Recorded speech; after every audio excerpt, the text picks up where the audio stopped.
AC போடணும். ஏன் sir AC போடணும்? ஏசின்றது குளிர்ச்சி கொடுக்கும் இல்லையா?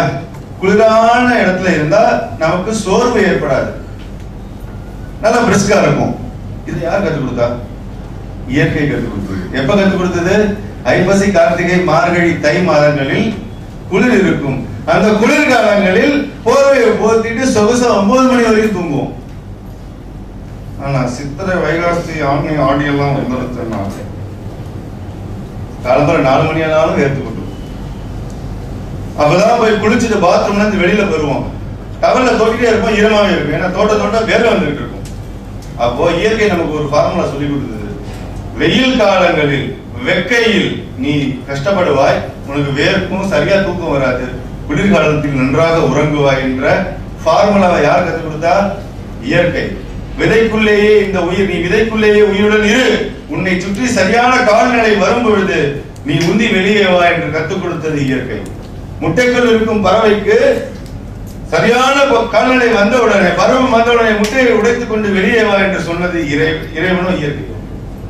ஒரு சிலர் அதை இறைவன் என்பார்கள், ஒரு சிலர் அதை இயற்கை என்பார்கள். இரண்டுமே ஒன்றுதான். சரியா? சோ இந்த மாதிரி இயற்கை நிறைய ஃபார்முலாவை கற்றுக் கொடுத்திருக்கு. எப்படி ஐப்பசி, கார்த்திகை, மார்கழியில நம்ம நல்லா இருக்கோம்னு தெரிஞ்சு ஏசியை கண்டுபிடிச்சோமோ, அதே மாதிரியான ஒரு ஃபார்முலா உங்களை நீங்களே ரீடிஃபைன் பண்ணிக்கக்கூடிய ஃபார்முலா தான் நாம எப்படி இங்க வந்தோன்றது புரியுது. ஒரு குழந்தை மரித்து ஒரு சிறுவன் உருவாகிறான், ஒரு சிறுவன் மரித்து ஒரு இளைஞன் உருவாகிறான், ஒரு இளைஞன் மரித்து ஒரு தலைவன் உருவாகிறான், ஒரு குடும்ப தலைவன் உருவாகிறான். அடோலசன்ஸ்ல இருந்து ஒரு மேன் உருவாகிறான் சொல்லுவாங்க, மனிதன் உருவாகிறான். ஒரு மனிதன் மரித்து முதியவன் உருவாகிறான்.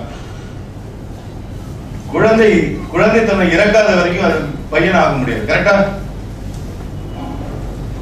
குழந்தைத்தனம் இன்னி வரைக்கும் உங்களுக்கு இருந்ததுன்னா எப்படி இருக்கும்? நல்லா இருக்குமா? உங்க பேர் sir? Sir Gautham. Gautham sir இன்னும் குழந்தைத்தனம் இருக்குன்னு வச்சுங்க, எப்படி இருக்கும்? நல்லா இருக்குமா? சோ குழந்தைத்தனம் மறிக்கும் பொழுதுதான் ஒரு சிறுவன் பிறக்கிறான். அந்த சிறுவனுக்கு உண்டான விளையாட்டுத்தனம் மறிக்கும் பொழுதுதான், இறக்கும் பொழுதுதான், துறக்கும் பொழுதுதான் ஒரு இளைஞன் உருவாகிறான். அந்த மாதிரியான ஒரு ஃபார்முலா தான் நமக்கு லைஃப்ல தெரிஞ்சுக்க வேண்டிய ஒரு ஃபார்முலா. ரொம்ப சிம்பிளான ஃபார்முலா. அதை தெரிஞ்சுக்கிட்டோம்னா நம்ம எப்படி பாஸ்டோடைய விஷயத்தை தெரிஞ்சுக்கிட்டோம்னா ஃபியூச்சரை டிசைன் பண்ணலாம்ன்றதா இந்த செஷன். சோ எப்படி இப்படி எந்த மாதிரி இந்த நிலைக்கு வந்தோம் அப்படின்றது உங்களுக்கு எல்லாருக்குமே ஓரளவுக்கு புரிஞ்சிருக்கும். இப்ப நீங்க இருக்கக்கூடிய இடம், உங்களுடைய வருமானம், உங்களுடைய வாழ்க்கை தரம், இது எல்லாமே நீங்க முன்னாடி திங்க் பண்ணதுதான். எப்படி குளிர்காலத்தில் குளிரை அனுபவித்து குளிராக இருந்தால் நன்றாக இருக்குமே என்று மனிதன் என்று கனவு கண்டானோ, அந்த கனவினுடைய விளைவு தான் நீங்க ஏசி.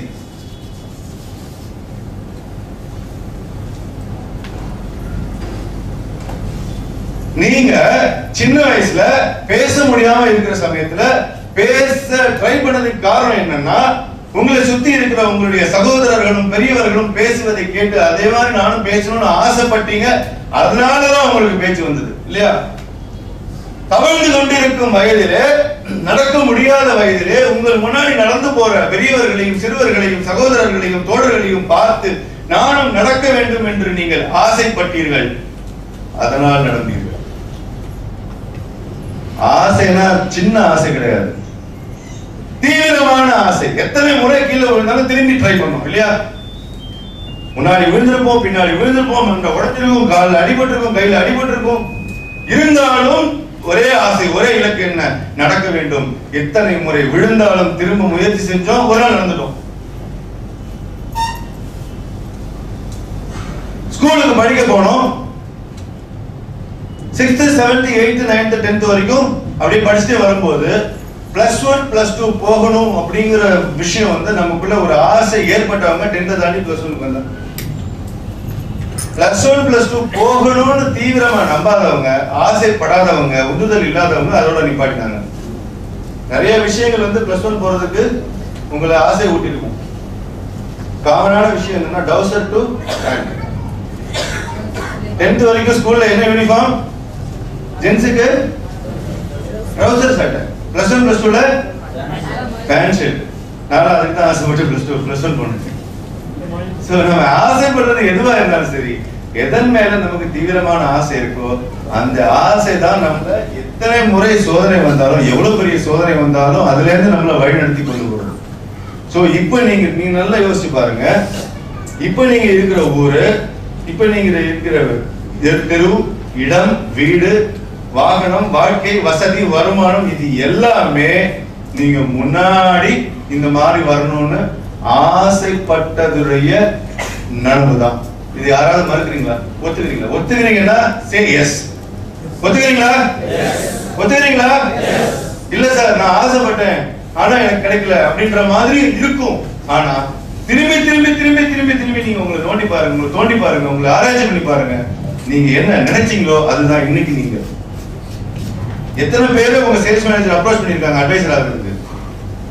ஒவ்வொரு சேல்ஸ் மேனேஜர் குறைஞ்சது ஒரு 10 பேர்கிட்டயாவது பேசிதான் அதுல ஒரு 3 பேரு நம்ம கம்பெனிக்கு ஏஜென்ட் அட்வைசரா ஜாயின் பண்ணி ஒர்க் பண்ணி பெர்ஃபார்ம் பண்ணக்கூடிய திறமை இருக்குன்னு தேர்வு பண்ணுவாங்க. அந்த 3 பேர்ல ஒருத்தர் தான் கிளாஸ் அட்டெண்ட் பண்ணுவாரு. அந்த மாதிரி கிளாஸ் அட்டெண்ட் பண்ண 3 பேர்ல ஒருத்தர் தான் பாஸ் ஆவார் இல்லையா? அந்த மாதிரி ஒரு அபூர்வமான ஒரு விஷயம் தான். நீங்க சாதாரண விஷயம் இல்ல. நீங்க அட்வைசர் ஆகணும்னு நினைச்சீங்க, அதனாலதான் அந்த அப்ளிகேஷன்ல கையெழுத்து போட்டீங்க இல்லையா? அட்வைசர் ஆகணும்னு நினைச்சீங்க, ஆசைப்பட்டீங்க.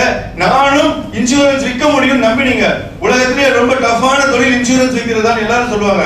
ஆனா உங்களால மட்டும் எப்படி செய்ய முடியுது? ஆசைப்பட்டீங்க, செஞ்சீங்க. ஆசைப்படாதவங்க வெளியில இருக்காங்க.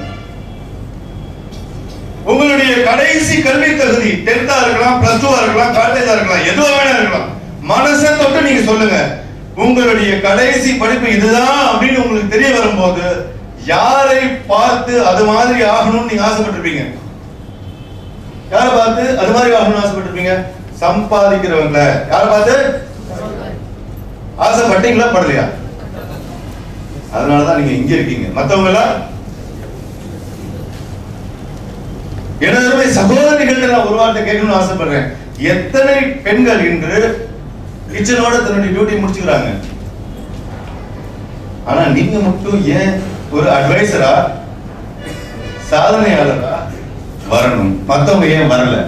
நீங்க சொல்லுங்க மேடம். நீங்க எப்படி அட்வைசர்?